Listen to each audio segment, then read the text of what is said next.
Hello, my name is Erawan Gajajiva. I'm a principal architect here at Matillion. In today's video, I'm going to show you a simple little Slack AI bot that has been created using Matillion Data Productivity Cloud. While this is a simple use case, what is really of interest is how it was built using native Matillion product features. Kind of an art of the possible view of things.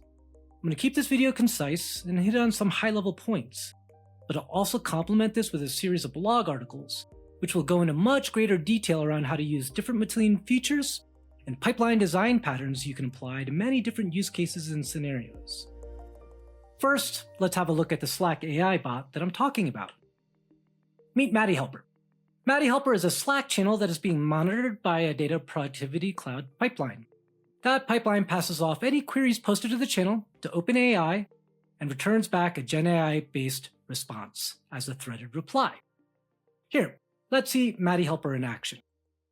First, let's try some questions I might pose in my day-to-day job. Write a JavaScript expression that checks if the current time is the top of the hour.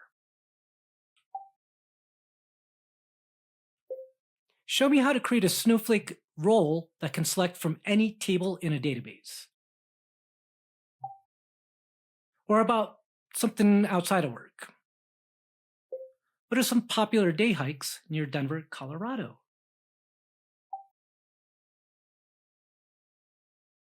Now, I called this a simple AI bot, but when introducing generative AI into your data pipelines, you're adding some very powerful capabilities, even with the most simple and basic configuration.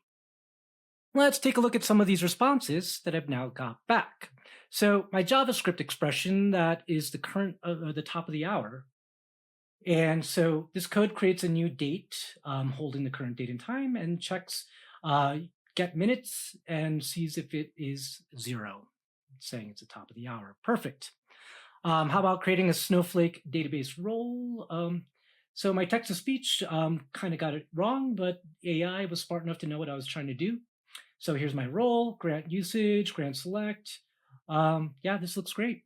How about some popular day hikes in Denver, Colorado? We've got Mount Falcon Park, Red Rocks, Colorado Springs. All sounds great. What we're seeing here are responses to a diverse set of questions and prompts, which really help to highlight the power of generative AI. So let's flip over to Matillion Data Productivity Cloud and look at the pipeline that backs up my Matty Helper bot. Here, you are seeing the main pipeline that backs up my Matty Helper bot. The purpose of this pipeline is as an orchestrator, as it executes nested pipelines, each supporting a different aspect of the Matty Helper bot. Each nested pipeline and their dependencies are organized into separate folders within the Pipelines tab.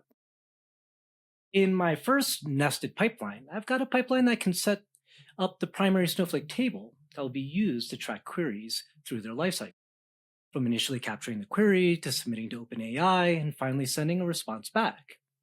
On top of that table, I've also created some views that help to identify queries as they progress through the different states of their lifecycle. Next is the pipeline that monitors the Slack channel. In this pipeline, I'm using Matillion's pre-built Slack Flex connector. This Flex connector makes it very simple to use the Slack API to fetch conversations from a channel. When new queries are captured from a Slack channel, the pipeline will then merge those queries into the primary tracking table. The next pipeline is the integration with OpenAI. Here, we're using Matillion's native OpenAI component, which makes it very simple to integrate data in a pipeline with OpenAI to get back generative AI-based responses, using any OpenAI model that you specify. Here, I'm using the GPT-4o model. In my case, I've used a very simple and basic configuration. As we saw, even with this basic setup, generative AI can return comprehensive responses across a wide range of topics. The role of the last nested pipeline is to send AI-generated responses back as a threaded reply to the original Slack message. This is done by using Python to help format the response into the required JSON structure. The JSON formatted response is then sent back to Slack via a webhook using Matillion's webhook post component, and we mark the response as sent, thus completing the query's lifecycle. The last bit of logic in the main pipeline allows for it to run continuously, what we would call microbatching. This execution pattern allows for the Matty Helper bot to continuously monitor the Slack channel for new user queries. In this case, we're using the Data Productivity Cloud API to have it execute itself when it's done running, thus the behavior of continuously running. So what you're seeing here is a full end-to-end pipeline that shows a bit of the art of the possible, the types of things you can design using native Matillion features. The techniques and patterns represented here can apply to many different use cases and scenarios. Look for my upcoming multi-part blog series that will go into much more detail in each of these areas.